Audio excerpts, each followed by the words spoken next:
In this video, I'm going to give you a brief overview of the lesson called Measuring Fastness. The goal of this lesson is for students to recognize the attributes that are necessary in order to measure how fast something is going. Reflecting our focus on designing lessons that are accessible to multilingual students and to students who are learning the language of instruction, we have interwoven mathematical goals and language goals, and we've also incorporated language supports throughout the lesson. Let's take a look and I'll show you where those supports are. The lesson starts off with a low-stakes introduction, which is called Which One Doesn't Belong? And we use this routine every day in our lessons as a way to launch the lesson and to get students talking to each other. You'll notice that the Which One Doesn't Belong sparks students to say something, that there's no right answer, and that they have to support their answer with some kind of a claim or some kind of a warrant, right? So they have to say, I think that the race car doesn't belong because it leaves tracks. So they have to leave that because part of that sentence. And we think that's really key to get students thinking about making a statement and supporting that with some reasoning. Okay, so the main part of the lesson starts with Explore Part 1. In this part of the lesson, the students take a look at a video and they talk about the quantities that are involved here. And we chose a video showing Eliud Kipchoge, who was running the fastest marathon, I think on record, at least at the time that we recorded this lesson. And then there was a funny piece where in the Chicago Marathon Expo, people had the opportunity to run on a treadmill that also went at that same pace. And as you can see, some of the runners really struggle to actually just maintain that pace for a few seconds, let alone for 2 hours. So at the end of Explore Part 1, the students have an opportunity to write what it is that they think is necessary to measure fastness. And here, we use a structured routine where we ask students to think for 2 minutes, then take a 3 minutes to write, and then they share with their groups, and then they share out with the whole class. And the teacher is going to scribe what the students have described, what they think you would need to measure in order to measure fastness. So here we're using both a structured talk routine in small groups, and we're also asking the teacher to be writing down the students' thoughts, which is called a collect and display activity. At the end of Explore Part 1, it's very likely the students will have come up with lots of ideas of what you need to measure in order to say how fast someone is going.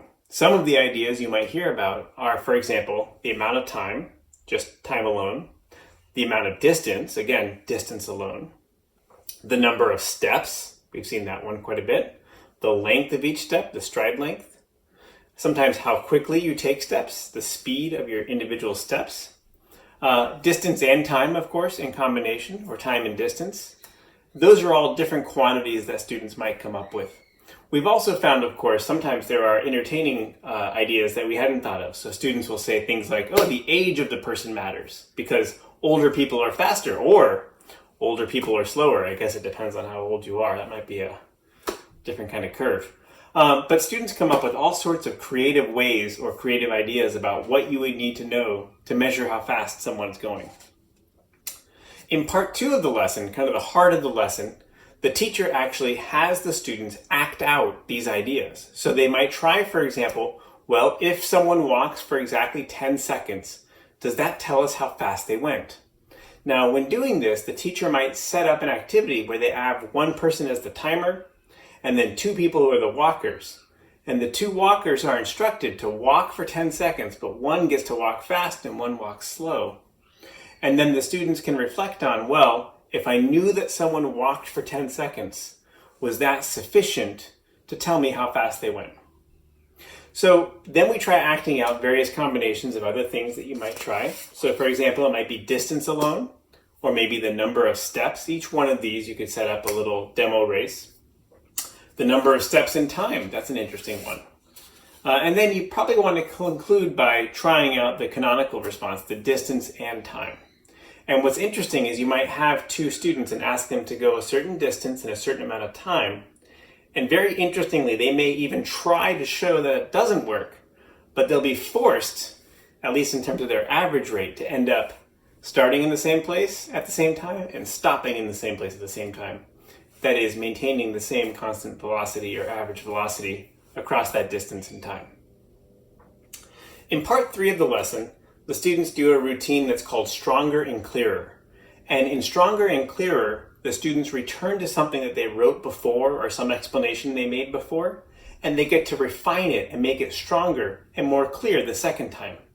So at the conclusion of this lesson is the exact same prompt that the students had at the beginning of Explore Part 1.